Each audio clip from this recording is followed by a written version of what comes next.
சாதகம்லாம் பார்த்து ஒரு பிள்ளைய வாட்ஸ்அப்ல உனக்கு அனுப்பியிருக்கேன் பாரு, அந்த பிள்ளை போட்டோ பாரு. அப்படியா? பாரு நல்லா இருக்கான்னு பாரு. இந்தா பாக்குறேன். நல்லா இருக்கு. நல்லா இருக்கா? நல்லா இருக்கு. அதுக்குள்ள தேவையில்லாதெல்லாம் பேசிட்டேன். சரி விடுங்க. அதெல்லாம் நல்லா இருக்கு. ஆனா பொண்ணுக்கு மூல நட்சத்திரமா, பொண்ணை நீ கல்யாணம் பண்ணினா நான் செத்துருவேன்ட்டாங்க. அதனால அந்த பொண்ணு வேணாம். எதுக்கு அப்புறம் போட்டோ காமிச்சீங்க? இல்ல என்ன ஜாதகம் பாத்தீங்க சொல்லணும்ல. மூல நட்சத்திரம் ஏன் காமிக்கிறா? இல்லடா என்ன பைத்தியம் பிடிச்ச வைக்காத காமிச்சாதான் நான் உனக்கா பொண்ணு பாக்குறேன்னு தெரியும். அதனாலதான் ஒரு போட்டோ அனுப்புறேன். இப்போ வந்து மூல நட்சத்திரம்னா யாருக்கு பாதிப்பாகும்? தம்பி எனக்கு ஆகுமா? இல்லடா எனக்கு தாண்டா ஆகும். ஏதாவது பரவாயில்ல ஆயிட்டு போகுது. அந்த பொண்ணு எனக்கு பிடிச்சிருக்கு. ஓகே பொண்ணு பேசுற என்ன பண்ண போற நீ? இருந்துட்டு எனக்கு கல்யாணம் பண்ணாம என்ன இது பண்றீங்க? நீ எனக்கு அந்த பொண்ணு வேணும். நீ எதுக்கு போட்டோ காமிச்சப்பா? எனக்கு அந்த பொண்ணு தான் கட்டுவேன் நானு.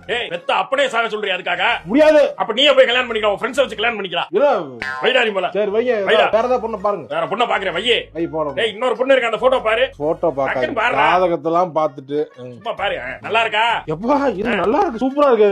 ஆனா அது பொண்ணு கிடையாது. ஏய் நானே டெவலப் பண்ணது. இப்பதான் ஏய் கத்துக்க ஆரம்பிச்சிருக்கேன்டா. ஐயோ டென்ஷன். கல்யாணம் பொண்ணு